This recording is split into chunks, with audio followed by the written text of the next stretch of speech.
Hello विद्यार्थी मित्रों, नमस्ते। मारी यूट्यूब चैनल में आप सबनु हार्दिक स्वागत है। तो हमणा सोशल मीडिया पर तथा दरेक विडियोनी कॉमेंट में एक ज नारो संभळाय छे कि चालो गांधीनगर जईए, चालो गांधीनगर जईए, आंदोलन करिए, धारणा कार्यक्रम करिए अने पीएमएल जाहिर करो। बस एक ज नारो। तो બધા વ્યક્તિઓ માત્ર મેસેજ કરે છે, તો કઈ તારીખે જવાનું છે, કયું સ્થળ કરવાનું છે તે કોઈ પણ કહેતું નથી. અને કોર્ટમાં જો 2-3 દિવસની ડેટ આપે છે એટલે બધા એવું જ વિચારે છે કે ચલો ને હવે 1 તારીખ જવા દઈએ, શું નિર્ણય આવે છે, ચલો ને હવે આ હિયરિંગ જવા દઈએ, શું નિર્ણય લે છે. એવી રીતે જ આ છેલ્લા 15થી 20 દિવસ તો એવી રીતે જ જતા રહ્યા છે ઇંતજારમાં કે ચલો હવે આવતી હિયરિંગમાં શું નિર્ણય લેશે પછી આપણને સમજ પડશે, આવતી હિયરિંગમાં શું નિર્ણય આવશે તો પછી સમજ પડશે. અને આ વખતે 4 વાગ્યાનો સમય આપ્યો છે એટલે બધાને ખબર પડી જ ગઈ છે કે હજુ આવતી હિયરિંગમાં પણ તારીખ જ પડવાની છે, કેમ કે 4 વાગ્યાના સમયમાં કેસ કોર્ટમાં કોઈ દિવસ દલીલ શરૂ કરી નથી અત્યાર સુધી. એટલે કદાચ તારીખ 2 તારીખ જ આવવાની છે. એટલે હાલમાં ખૂબ જ એક્ટિવ થઈ ગયા છે બધા જ ઉમેદવાર મિત્રો. અને બસ એક જ નારો દરેક સોશિયલ મીડિયામાં તથા દરેક કોમેન્ટમાં કે દરેક પોસ્ટમાં બસ એક જ નારો સંભળાય છે કે ચાલો આંદોલન કરીએ, આ લોકો આંદોલન વગર નહીં સમજીએ, ચાલો ગાંધીનગર જઈએ, ચાલો ગાંધીનગર જઈએ. પણ 11,000માંથી કોઈ નીકળવા તૈયાર થતા નથી એવું લાગી રહ્યું છે. અને કદાચ નીકળે તો પણ ક્યાં જવાનું છે, કયું સ્થળ પસંદ કરવાનું છે તે પણ કોઈને ખબર નથી.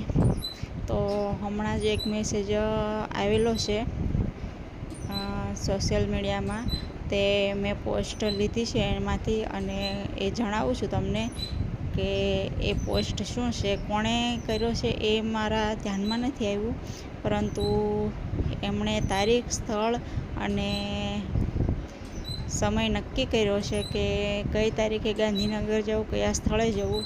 તો એ ઘણા મિત્રોએ વિડીયોની કોમેન્ટમાં કીધું હતું કે તમારા જાણમાં આવે કે આંદોલનની તારીખ અને સમય તો અમને જાણ કરજો, અમે જોડાવા તૈયાર છીએ, અમે જવા તૈયાર છીએ. તો માત્ર આ મારા ધ્યાનમાં આવી છે પોસ્ટ, એટલે હું તમારી સાથે શેર કરું છું. આ પોસ્ટ છે ચાલો ગાંધીનગર, ચાલો ગાંધીનગર ધારણા કાર્યક્રમમાં. હવે તારીખ એમણે આપી છે 3/8/2026ના રોજ સવારે 10 કલાકે સમય છે. હવે સ્થળ કયું છે તો VSK કેન્દ્ર. ટેટ 1 પાસ ઉમેદવારને જણાવવાનું કે આપણી વિદ્યા સહાયક 11,000ની ભરતીના ફોર્મ ભરાયા અને 4 મહિના જેટલો સમય થઈ ગયેલો છે અને હજુ સુધી કોઈ જ આગળની પ્રોસેસ કરવામાં આવી નથી. તો એમણે એમના મુખ્ય મુદ્દા આપેલા છે, 4 મુદ્દા આપેલા છે. તો પહેલું, તાત્કાલિક ધોરણે અને જલ્દીમાં જલ્દી PML 5/8/26 સુધી લેખિતમાં આપવામાં આવે. એટલે કે 5 તારીખે શું છે ખબર છે, 5/8 શિક્ષક દિવસ, એટલે ત્યાં સુધીમાં શિક્ષક દિવસ તો 5/9 હશે, સુધીમાં PML આપવામાં આવે. ત્યારબાદ બીજો, હવે જિલ્લા ફેરબદલી પૂર્ણ થઈ ગઈ છે તો કેટેગરી મુજબની જગ્યા પોર્ટલ ઉપર મૂકવામાં આવે. ત્યારબાદ ત્રીજો મુદ્દો, FML બાદ તરત જિલ્લા પસંદગી માટે ઉમેદવારને બોલાવવામાં આવે. અને ચોથું, 5 સપ્ટેમ્બરના રોજ શિક્ષક દિવસ નિમિત્તે 5 સપ્ટેમ્બરના રોજ શિક્ષક દિવસ નિમિત્તે ઉમેદવારને નિમણૂક પત્ર આપવામાં આવે.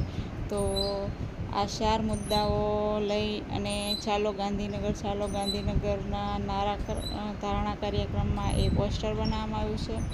હવે શિક્ષણ મંત્રીશ્રી અને શિક્ષણ નિયામકશ્રીને જણાવવામાં આવે કે ઉપરની તમામ પ્રોસેસ ઝડપથી કરવામાં આવે અને અમારી તમામ માંગ પૂરી કરવામાં નહીં આવે તો તેમાંના 11,000 ઉમેદવાર ઉગ્ર આંદોલન અને લડી લેવાના મૂડમાં છે.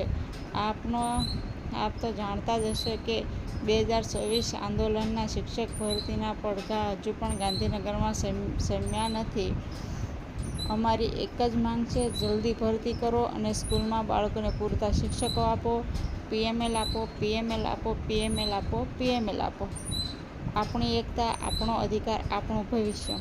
બસ આ રીતની એક પોસ્ટ વાયરલ થઈ રહ્યો છે. આ એમનો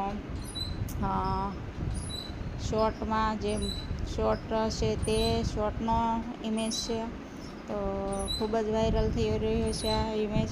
અને 3/8 એ લોકોએ નક્કી કર્યું છે અને ગાંધીનગરમાં VSK કેન્દ્ર. તો હવે જોઈએ કે કેટલા ઉમેદવારો 11,000 છે એમાંથી કેટલા ઉમેદવારો ભેગા થાય છે એ એક જોવાની બાબત છે. કેમ કે બધા માત્ર સોશિયલ મીડિયા ઉપર જ વાતો કરી રહ્યા છે. હવે ગાંધીનગરમાં કેટલા જણા પહોંચે છે એ જોઈએ અને શું નિર્ણય આવે છે.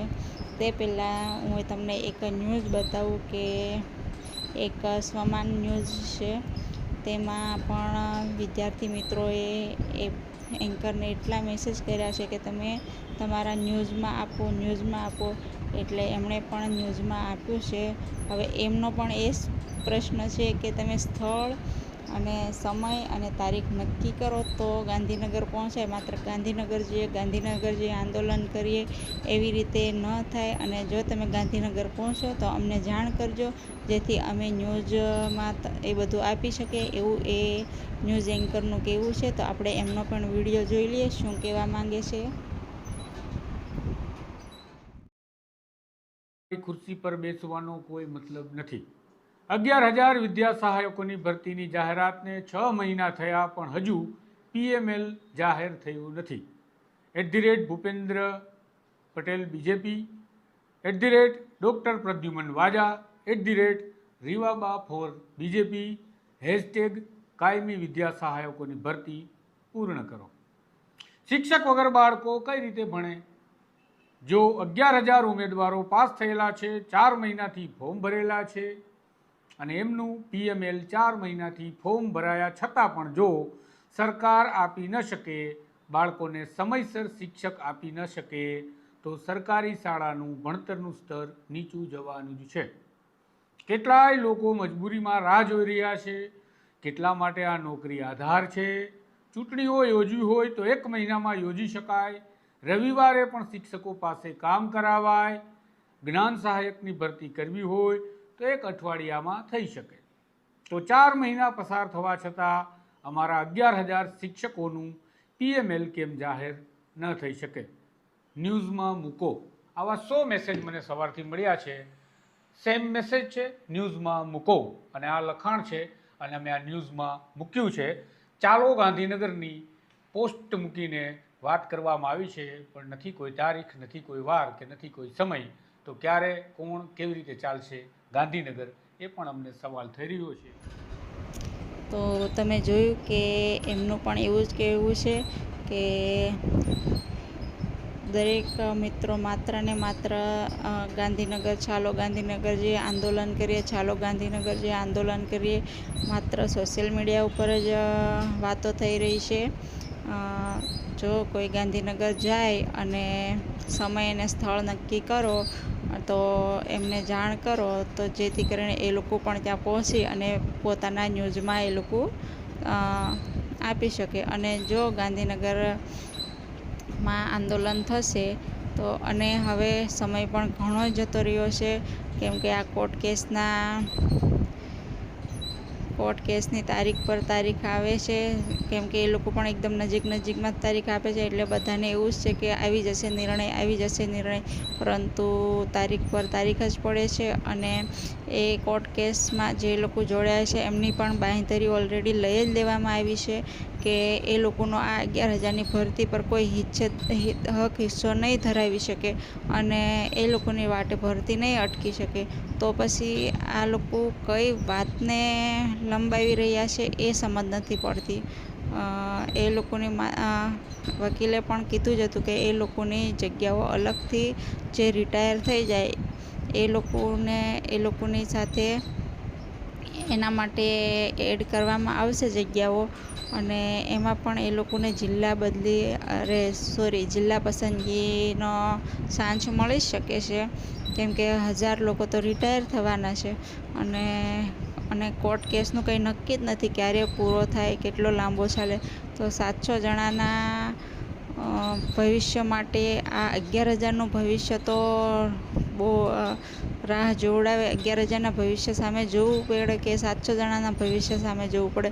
અને એ 700 ને 11,000 તો બાજુમાં રહ્યા, પહેલાં તો બાળકોના ભવિષ્ય સામે જોવું પડે. અત્યારના બાળકો જ અત્યારે જો શિક્ષકો વગરના કેટલો ટાઈમ રહેવાના, એમનું ભણતર કેટલું, એમનો પાયો જ કાચો હશે તો એ આગળ જઈને શું કરશે, એ પણ એક પ્રશ્ન છે. તો તમે આ કાર્યક્રમમાં જોડાશો તો પછી જોઈએ, અને કોણ કોણ જાય છે, કેટલા લોકો ભેગા થાય છે, તથા 3 તારીખે કાર્યક્રમ રાખ્યો છે. તો જોઈએ હવે કે શું નિર્ણય આવે છે. જે પણ નિર્ણય આવશે તે મારી ચેનલ દ્વારા આપશ્રીને જાણ કરવામાં આવશે. તો જો તમે નવા હો મારી ચેનલમાં તો સબસ્ક્રાઈબ કરી રાખો, વિડીયોને શેર કરો, વધુને વધુ શેર કરો, જેથી દરેક વિદ્યા સહાયક ઉમેદવાર સુધી આ વિડીયો પહોંચે અને એમને પણ જાણ થાય.